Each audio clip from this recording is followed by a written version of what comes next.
Hello guys, welcome to my channel. ನನ್ನ ಮೊದಲನೇ ಬ್ಲಾಗ್ಗೆ ಸ್ವಾಗತ.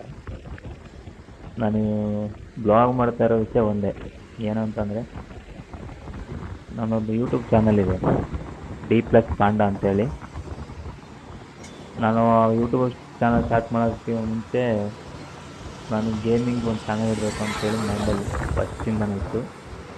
ಆದರೂ ನನಗೆ ಚಾನಲ್ ಸ್ಟಾರ್ಟ್ ಮಾಡೋಕ್ಕೆ ಮೈನ್ ಬೇಕಾಗಿತ್ತು, ಐಫೋನ್ ಬೇಕಿತ್ತು ನನಗೆ ಗೇಮಿಂಗ್. ಅದಕ್ಕೋಸ್ಕರ ನಾನು ಕಷ್ಟಪಟ್ಟು ಐಫೋನ್ಗೆ ಅಂತ ದುಡ್ಡು ಕುಡಿಕೊಂಡು ಐಫೋನ್ ತೊಗೊಂಡೆ. ಸ್ಟಾರ್ಟ್ ಮಾಡಬೇಕು ಅಂತೇಳಿ ಮೈಂಡಲ್ಲಿ ಫಿಕ್ಸ್ ಮಾಡ್ಕೊಂಡಿದ್ದೆ. ಅದನ್ನು ಚಾನಲ್ ಸ್ಟಾರ್ಟ್ ಮಾಡಿದ್ದೀನಿ, ಇಲ್ಲ ಅಂತಲ್ಲ. ಸ್ಟಾರ್ಟ್ ಮಾಡಿ ವಿಡಿಯೋಸ್ ಅಪ್ಲೋಡ್ ಮಾಡ್ತಿದ್ದೆ. ಅಂದರೆ ಕನ್ಸಿಸ್ಟೆನ್ಸಿ ಮೇಂಟೈನ್ ಮಾಡ್ತಿರ್ಲಿಲ್ಲ. ಅದಕ್ಕೋಸ್ಕರ ನನಗೆ ಫಾಲೋವರ್ಸ್ ಇರಲಿಲ್ಲ, ಏನಿರಲಿಲ್ಲ. ಆದರೂ ನಾನೇನು ಬಿಟ್ಟಿರಲಿಲ್ಲ. ಆದರೂ ಡೇ ಬೈ ಡೇ ನಾನು ಅಪ್ಲೋಡ್ ಮಾಡ್ತಿದ್ದೆ. ಹಿಂಗೆ ಆಚೆ ಎಲ್ಲ ನೋಡೋವಾಗ ಮಿಸ್ ಆಗೋದು ಅಷ್ಟೇ, ಒಂದು 2 ಡೇಸ್ ಬಿಟ್ಬಿಟ್ಟು ಮಾಡ್ತಿದ್ದೆ. ಅದಕ್ಕೋಸ್ಕರ ಒಂದು ವ್ಯೂಸು ಹಂಗಂಗೆ ಹೋಗ್ತವೆ, ಇಲ್ಲ ಹೋಗಲ್ಲ. ಅದಕ್ಕೆ ಈಗ ಡಿಸೈಡ್ ಮಾಡಿದ್ದೀನಿ. ಹತ್ತತ್ರ ಒಂದು ವರ್ಷದಿಂದ ನಾನು ಟ್ರೈ ಮಾಡ್ತಾಯಿದ್ದೀನಿ, ಒಂದು ಸಿಸ್ಟಮ್ ತೊಗೊಳ್ಳಲ್ಲ ನಾನು, ತಗೋಬೇಕು ಅಂತ. ಆದರೂ ಯಾಕೋ ಅದು ಆಗಲಿಲ್ಲ. ಅದಕ್ಕೋಸ್ಕರ ಐಫೋನ್ ತೊಗೊಂಡಿದ್ದೀನಿ. ಐಫೋನ್ ತೊಗೊಂಡಿದ್ದೆ ಯೂಟ್ಯೂಬ್ ಚಾನಲ್ ಸ್ಟಾರ್ಟ್ ಮಾಡೋಣ ಅಂತ ಹೇಳ್ಬಿಟ್ಟು ತೊಗೊಂಡಿದ್ದೆ. ಆದರೂ ಯಾಕೋ ಅದು ಆಗ್ತಿಲ್ಲ ಅಂಥೇಳಿ ಈಗ ಐಫೋನ್ ತೊಗೊಂಡಿದ್ದು ಯೂಸ್ ಆಗಬೇಕಲ್ವ, ತೊಗೊಂಡಿದ್ದಕ್ಕೆ ಏನಾದರೂ ಒಂದಿಷ್ಟು ಬೆಲೆ ಇರಬೇಕಲ್ವ. ಮನೇಲೆಲ್ಲ ಹೇಳ್ತಿದ್ರು, ಐಫೋನ್ ಏನಕ್ಕೆ 70,000 ಕೊಟ್ಟು ಏನಕ್ಕೆ ಇಷ್ಟೊಂದು ಬಡ್ಜೆಟ್ ಹಾಕಿ ಫೋನ್ಗಳು ತೊಗೊಂಡಿದ್ಯಾ ಅಂತ. ಅವರು ಏನಕ್ಕೆ ತೊಗೊಂಡಿದ್ದೆ ಅಂತಂದ್ರೆ ನನಗೆ ಪ್ರೂಫ್ ಬೇಕಲ್ವ, ಏನಕ್ಕೆ ತೊಗೊಂಡಿದ್ದೀನಿ, ಏನಕ್ಕೆ ಯೂಸ್ ಮಾಡ್ತೀನಿ. ನಾನು ಹೇಳಿದೆ ಗೇಮಿಂಗ್ ಆಡೋಕ್ಕೆ, ಏನು ಚಿಕ್ಕ ಮಕ್ಳು ಥರ ಗೇಮ್ ಆಡೋಕ್ಕೆಲ್ಲ ಇಷ್ಟೊಂದು ದುಡ್ಡಿಗೆ ಬಿಟ್ಟು ತೊಗೋಬೇಕಾ ಅಂತ ಹೇಳಿ ಎಲ್ಲ ಹೇಳಿದ್ರು. ನಾವು ಅದಕ್ಕೆಲ್ಲ ತಲೆಗೆ ಹಚ್ಕೊಂಡಿಲ್ಲ. ಈ ಬ್ಲಾಗ್ ಮಾಡೋದಕ್ಕೂ ನನಗೊಂಥರ ಮುಜುಗರ ಆಗ್ತಿತ್ತು. ಯಾಕಂದರೆ ಅವ್ರೇನಂತಾರೆ, ಇವ್ರೇನಂತಾರೆ, ಅದು ವಿಡಿಯೋ ಮಾಡ್ತೀಯ, ಇದು ವಿಡಿಯೋ ಮಾಡ್ತೀವಿ, ಯಾಕೆ ಆಗ್ತಿತ್ತು ಅಂತ. ಆಮೇಲೆ ನಮ್ಮ ಫ್ರೆಂಡ್ಸ್ ಅಂದರು, ಅವ್ರ ಬಗ್ಗೆ ತಲೆ ಕೆಡಿಸ್ಬೇಡ, ಸುಮ್ಮನೆ ಅವ್ರು ಹೇಳ್ತಾರೆ, ಅವ್ರಿಗೇನು, ಅವ್ರು ತಂದು ಆಗ್ತಾ ಇಲ್ಲ ತಾನೆ, ನಿಮ್ಮ ಕಷ್ಟನೇ ಇರಬೇಕಲ್ವ, ಅದಕ್ಕೆ ನಿಮ್ದೇನೈತೆ ಅದು ಮೇಂಟೈನ್ ಮಾಡು ಅಂತ ಹೇಳಿದ್ರು. ಅವ್ರು ಹೇಳಿದ್ದು ಕರೆಕ್ಟ್ ಅಲ್ವ ಅಂತೇಳಿ ನಾನೀಗ ಬ್ಲಾಗ್ ಸ್ಟಾರ್ಟ್ ಮಾಡಿದ್ದೆ. ಇವತ್ತು ಯಾಕೆ ಸ್ಟಾರ್ಟ್ ಮಾಡಿದೆ ಅಂದರೆ, ನಾನು ಊರ ಕಡೆ ಹೋಗ್ಬೇಕಾದ್ರೆ ಯಾವಾಗಾದರೂ ನನಗೆ ಅನ್ಸೋದು, ಒಂದು ಗಾಡಿ ಇರಲಿಲ್ಲ. ಫಸ್ಟು ನಾನು ಬೆಂಗಳೂರಿಗೆ ಬಂದಾಗ ಗಾಡಿ ಇರಲಿಲ್ಲ. ಒಂದು 4-5 ವರ್ಷ ನಾನು ಗಾಡಿನೇ ಇಲ್ಲ, ಬರೀ ಬಸ್ಸಲ್ಲಿ ಅಡ್ಡಾಡಿದ್ದೀನಿ. ಬಸ್ಸಲ್ಲಿ ಅಡ್ಡಾಡಿಕೊಂಡು ಕೆಲಸ ಮಾಡ್ಕೊಂಡಿದ್ದೆ. ಬೆಳಿಗ್ಗೆ ಹೋದರೆ ಸಂಜೆ ಬರೋದು 8:30-9 ಗಂಟೆ ಆಗೋದು, ಬರೀ ಬಸ್ಸಲ್ಲೇ. 5-10 ನಿಮಿಷ ಜರ್ನಿಗೆ ನಮ್ಮ ಬಸ್ಸಲ್ಲಿ 1 ಅವರ್ 1.5 ಅವರ್ ಕಾದಿರ್ತಿದ್ದೆ ಬಸ್ಸಿಗೆ. BMTC ಗೊತ್ತಲ್ಲ ಬೆಂಗಳೂರು ಅಂದರೆ ಹೆಂಗೆ ಅಂತ, ನೀವು ನೋಡಿರ್ತಾರೆ ಬೆಂಗಳೂರಾಗಿರೋರು. BMTC ಬಸ್ ಹತ್ತಬೇಕು ಅಂದರೆ ಯುದ್ಧ ಮಾಡಬೇಕು, ಆ ಥರ ರಶ್ ಇರೋದು. ಆ ಥರ ಇದರಲ್ಲಿ ನಾನು 4-5 ವರ್ಷ ನಾನು ಟ್ರಾವೆಲ್ ಮಾಡಿಬಿಟ್ಟು ಒಂದು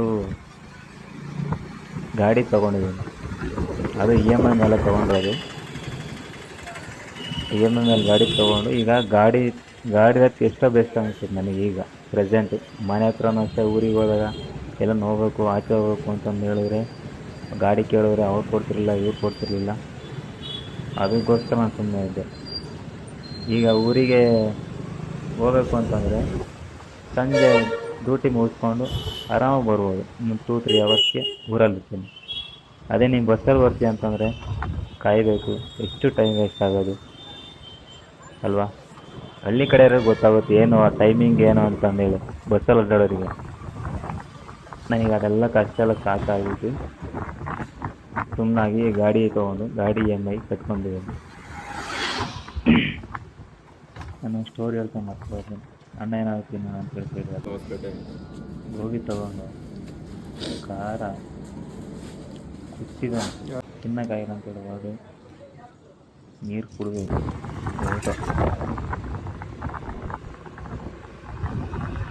ಮತ್ತು ಮೈಂಡ್ ಫ್ರೀ ಮಾಡ್ಕೊಳ್ಳೋಣ ಮೈಂಡ್ ಫ್ರೀ ಮಾಡ್ಕೊಂಡು ಬಿಗ್ ಬಾಸ್ ನೋಡಿದ್ದೀರ, ಬಿಗ್ ಬಾಸ್ ನೋಡೋಣ ಅಂತ ಹೇಳ್ಬಿಟ್ಟು ಬಿಗ್ ಬಾಸ್ ಸ್ಟಾರ್ಟ್ ಮಾಡ್ಬೋದು.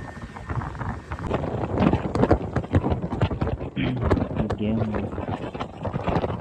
ಏನು ಅದು ಇಷ್ಟ ಇಲ್ಲ ಅಷ್ಟೇ ಗಿಲ್ಲಿ ಅಡುಗೆ ಮಾಡ್ತಾನೆ ಅಂತೇಳಿ ಅಡುಗೆ ನೋಡ್ತಿದ್ದೆ ಯಾವ ಥರ ಮಾಡ್ತಾನೆ ಅಂತೇಳಿ ರಘು ಇವರೆಲ್ಲ ಆಯ್ತಾ ಆಯ್ತಾ ಅಂತೇಳಿ ಗಿಲ್ಲಿಗೆ ರೇಗಿಸ್ತಾಯಿದ್ರು. ಯಾಕಂದರೆ ಮುಂಚೆ ಅವ್ರು ರೇಗಿಸ್ತಿರಲ್ಲ ಅದಕ್ಕೆ ಆಯಿತು ಅಂತೇಳಿ ಕರೆದ ಕಾವ್ಯ ಹೋದರೆ ಯಾವ ಥರ ಅಡುಗೆ ಮಾಡೋದು ಗಿಲ್ಲಿ ಸೌಟೇ ಮುರಿದೋಗಿದೆ ಆ ಥರ ಮಾಡಿದ್ದಾನೆ.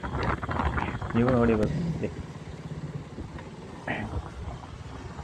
ಈ ಬ್ಲಾಗ್ ಸ್ಟಾರ್ಟ್ ಮಾಡೋ ವಿಚಾರ ಹೇಳಿದ್ನಲ್ಲ ಅಷ್ಟೊತ್ತು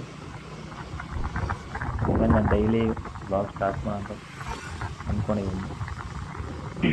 ಅದಕ್ಕೆ ನಿಮ್ಗೆ ಸಪೋರ್ಟ್ ಇರಬೇಕು.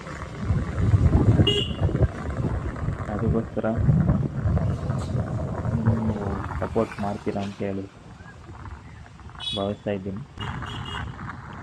ಹಂಗೆ ಹೊರಟೋ ಊರ ಕಡೆ ನಮ್ಮವರು ವೆಯ್ಟ್ ಮಾಡ್ತಾಯಿದ್ರು ಅಂತ ಕಾಲ್ ಮಾಡಿದ್ರು. ಅದಕ್ಕೆ ಬೇಗ ಹೊರಟೋ. ಇದು ಯಾವ ಊರು ಅಂತ ಗೊತ್ತಿರುತ್ತೆ ಅನಿಸಿತ್ತು. ಗೊತ್ತಿರೋ ಕಾಮೆಂಟ್ ಮಾಡಿ ಯಾವ ಊರು ಅಂತಂದರೆ, ಯಾಕಂದರೆ ಈ ಸರ್ಕಿಲ್ಲು ನಮ್ಮ ಕಡೆ ಚೆನ್ನಾಗಿ ಗೊತ್ತಿರುತ್ತೆ ಇದು ಯಾವ ಸರ್ಕಿಲ್ ಅಂತೇಳಿ.